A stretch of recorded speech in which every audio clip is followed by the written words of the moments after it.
मंगल भवन मंगल हारी।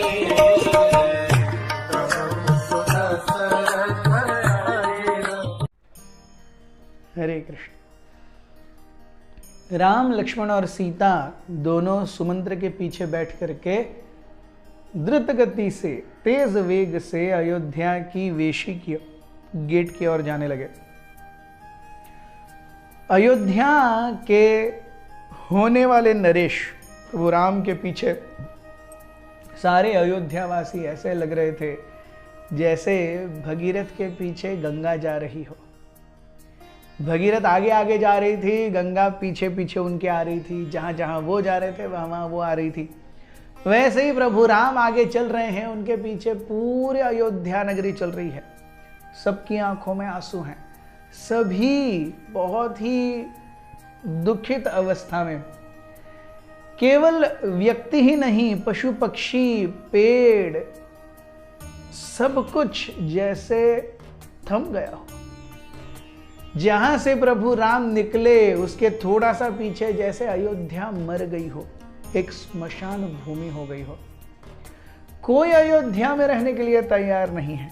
एक समय ऐसा आया जब केवल दशरथ महाराज, उनकी पत्नियां, मंत्रीगण इतने ही अयोध्या में थे। प्रभु राम जब वो वेशी पर पहुंचे तब वो पीछे मुड़े और उन्होंने सारे अयोध्या वासियों को देखा और कहने लगे कि एक राजा के लिए या एक नायक के लिए, एक लीडर के लिए सबसे महत्वपूर्ण है कि लोग उनको कितना ट्रस्ट करते हैं, लोगों का उन पर कितना विश्वास है।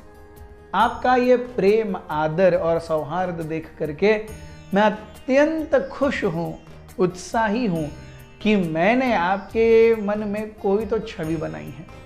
लेकिन अगर आप मुझसे सही में प्रेम करते हैं और मेरे साथ आदान प्रदान करना चाहते हैं तो कृपया ये दो चीजें कीजिए। मेरे पिता दशरथ को कभी भी इस चीज के लिए न कोसिए न टोकिए कि उन्होंने मुझे अयोध्या से बाहर कर दिया, और जब भरत राजा बनेंगे तो आपका पूर्ण सामर्थ्य, आपकी पूर्ण शक्ति, आपके पूर्ण हृदय से उनको अपने राजा के रूप में स्वीकार कीजिए। भरत वय से छोटे हैं लेकिन मैच्योरिटी में बहुत आगे हैं। उम्र से वो भले ही थोड़े होंगे लेकिन साहस उनके अंदर बहुत है, डिटर्मिनेशन, दृढ़ता बहुत है। सो निश्चित रूप से एक अच्छे राजा के रूप में बनेंगे। अयोध्यावासी सोच रहे थे कि प्रभु राम तो मत्स्यावतार हैं। भगवान मत्स्य ने आकर के बाकी सारे जीवों को डूबने से बचाया, और आज यहां पे वही मत्स्य अवतार अयोध्या छोड़ के जा रहे हैं और हम सब अयोध्या वासियों को उनके विरह के नदी में, सागर में डुबो करके जा रहे हैं। तो क्या ये वही मत्स्य अवतार हैं? ये कैसे स्वामी हैं जो अपने निज जनों को छोड़ करके, कौन सा स्वामी अपने निज जनों को, अपने लोगों को छोड़ करके जाता है? लेकिन यहां प्रभु रामचंद्र अपने स्वयं के लोगों को छोड़ करके जा रहे हैं। So entire Ayodhya is weeping, practically lifeless. जब फाइनली सारे ब्राह्मणों को प्रभु राम ने देखा जो अयोध्या की वेशी पर राइट एट द गेट खड़े थे, प्रभु राम ने सुमंत्र से कहा रथ रोको। राम, लक्ष्मण, सीता तीनों रथ से उतरे, सभी ब्राह्मणों के पास गए, अपने शीश नमा करके उन्होंने ब्राह्मणों को अभिवादन किया। ब्राह्मणों को 3 बार प्रदक्षिणा की और फिर रथ के ऊपर नहीं, सॉरी, रथ अब तक ही था।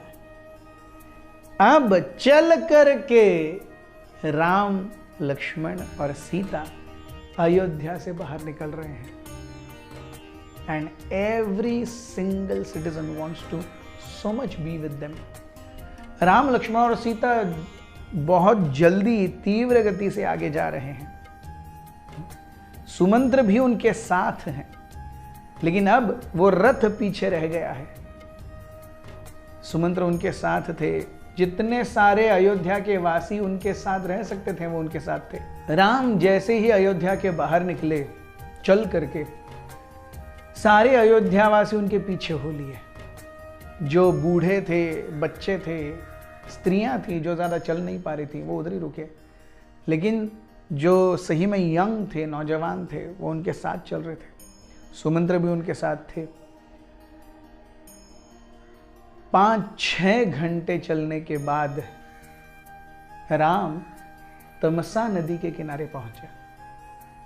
वहां पर राम ने कहा आज हम तमसा नदी के किनारे रुकेंगे, और राम ने और लक्ष्मण ने, सीता ने और सुमंत्र ने अपने अपने डेरे डाले।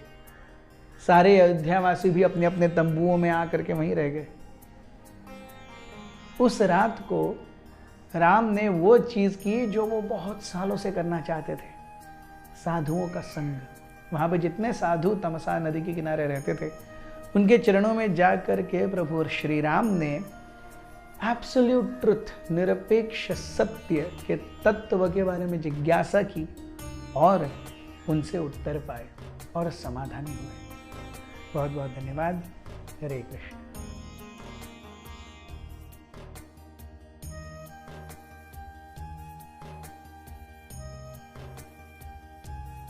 हमारे साथ श्री रघुनाथ तो किस बात की चिंता, हमारे साथ श्री रघुनाथ तो किस बात की चिंता, शरण में रख दिया जब माथ तो किस बात